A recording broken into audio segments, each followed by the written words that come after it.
Welcome back. As countries around the world are grappling with COVID-19, the role of young people becomes more and more important in their efforts to stop the spread and help mitigate differences. In Egypt, which has about 60% of the population being young people, we need to find ways to engage the young and empower them and help them to combat the pandemic itself. To shed more light on the youth and the challenges they face during the pandemic, we're joined over the phone by Shireen Ramadan, the founding member of the Assistant Secretary General Human Capital at AfroAct organization. Good afternoon to you, ma'am. Good afternoon.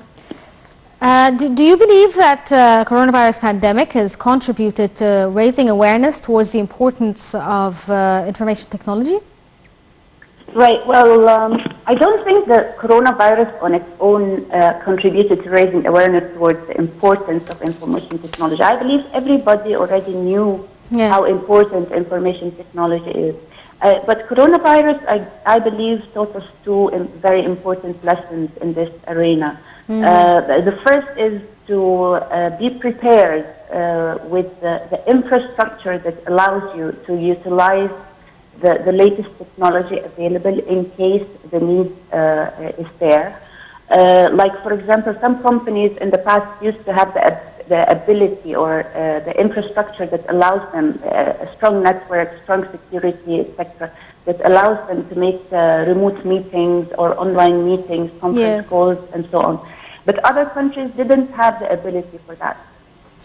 Also, it taught us that the information technology that we are all aware how important it is can be used in a lot of other in unorthodox ways, as we say. I mean, now we have cabinet meetings made online. We have official meetings made online, etc. So I believe it brought the awareness to different ways of using information technology. But I mean, this is not just an Egyptian thing. I mean, the idea of online meetings and these applications or different websites that have basically boomed because of the pandemic, it's relatively new to the world.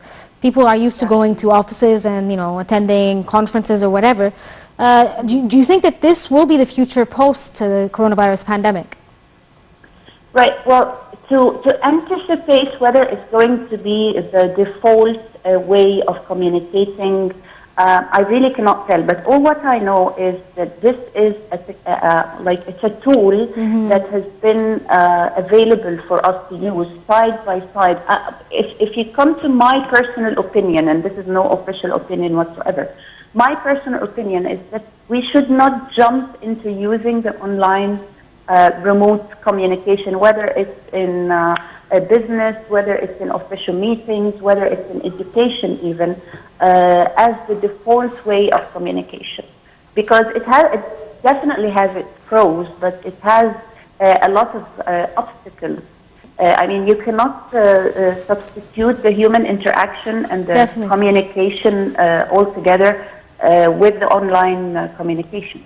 That is true, but I think that some companies, I'm not sure if this is correct or not, but some companies will consider having at least half the time remote working, and the other half and in the offices. It'll save a lot of money. It'll save, you know, time and traffic. It saves quite a bit of money. Do you think? Right. Well, the companies will be using this as a side thing when the need presents itself. But you know, some positions you cannot afford for some positions to be working remotely, like the customer-facing employees. You know, some positions have to be present. Maybe during the COVID, during the pandemic, during the restrictions of the distancing, the social distancing, etc., there would be this issue that you'll have half the employees there and half at home. But after that, when the pandemic is over and you go back to the normal conditions, you might use this tool only for the positions that require or that can work remotely. And when the need presents itself, like for example, when you have meetings with people who are abroad, instead of having to pay for traveling, travel expenses, etc., cost time and money, you might use the online communication in this case. What do you think of social media? I mean, obviously the power of social media is big everywhere in the world. How do you think that the Egyptian youth can use this during this time to raise awareness about, you know, the pandemic itself, crush rumors and so forth? Right. Well, you know, the social media has been taking a huge part in our life, and I believe it's penetrating every single area in our life. Like, you can get from social media now, it's not anymore social. You can get news from there, you can get access to educational you know, sites and pages, you can get access to official pages like governmental pages. You can get access, of course, you can stay in communication with your social acquaintances. Yes. But it's becoming a very strong tool that we use, but it has to be used wisely and cautiously, because as you mentioned, when it comes to youth, the social media, as useful as it is and as beneficial as it is, the restrictions over what's presented on social media is not yet constructed. So you can never tell what sort of news you get, what sorts of communication you can get from there. So what I can advise the youth to do is to try as much as they can to kind of make sure of the information they get. Try to research more before jumping into conclusions, before sharing information and news that they're not sure about. In your opinion, do you think that after this crisis, the way education is provided in this country will change? I mean, will we continue, I mean, not necessarily online learning, obviously children need social interaction more than adults do, but do you think that the idea of using technology will be more integrated in schools? Well, the idea of using technology is definitely going to be more, used more often. And it has already started a little bit before the pandemic. But what I have to say is that the idea of online learning has offered a lot of benefits.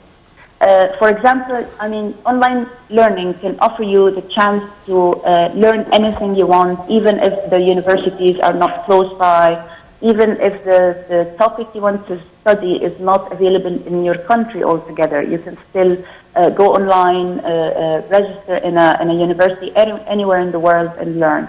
It's also provided the idea of learning at the comfort of your home, or even having a job while learning at the same time. You can learn at your own pace.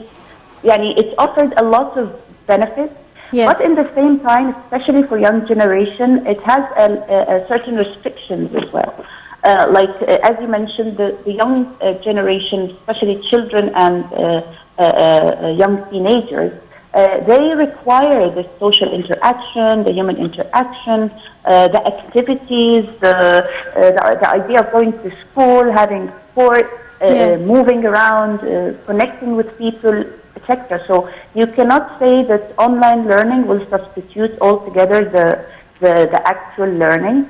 But what I can say is the best, until we can figure out, because this is all a new thing to all of us. Yes. But until we can figure out a methodology of how to embed the technology in every area, like education, business, etc., I think the best way now is to use the best of technology, like the tablets and the online tests, and but without substituting the interaction, the human interaction altogether. I actually heard a podcast recently released by Bill Gates, who was talking about, the information technology and what the pandemic has created, basically. He believes that, yes, the way things are doing business may continue to be the way it is, where people work remotely, but that doesn't necessarily mean it will affect social life per se. It will just increase the amount of the social life. People will go out more often, but not go to work more often. Do you think this is a true statement? Well, this could be considered, but as we mentioned, as everything has like the good side and the bad side. So the COVID, or like the using information technology, using remote working, using online meetings, etc., has offered benefits. which is having more time for yourself, avoiding commuting, Yes. even cost effective, because going to work, consuming office space, consuming electricity, and all this is highly costly. So it has its benefits. But as I mentioned, some positions you can afford to have them Yes. work remotely, some positions not. And there's also the obstacle of having people accustomed to the idea of working remotely. This will take time. And Yes. as I said, we shouldn't jump into conclusions before we put the basics for using these tools wisely and cautiously, so we can be able to utilize them to the best. Well, this is a very interesting topic. We can go on, but unfortunately we're running out of time. So Shireen Ramadan, the founding member of the Assistant Secretary General of the Human Capital at AfroAct Organization, thank you so much for joining us over the phone.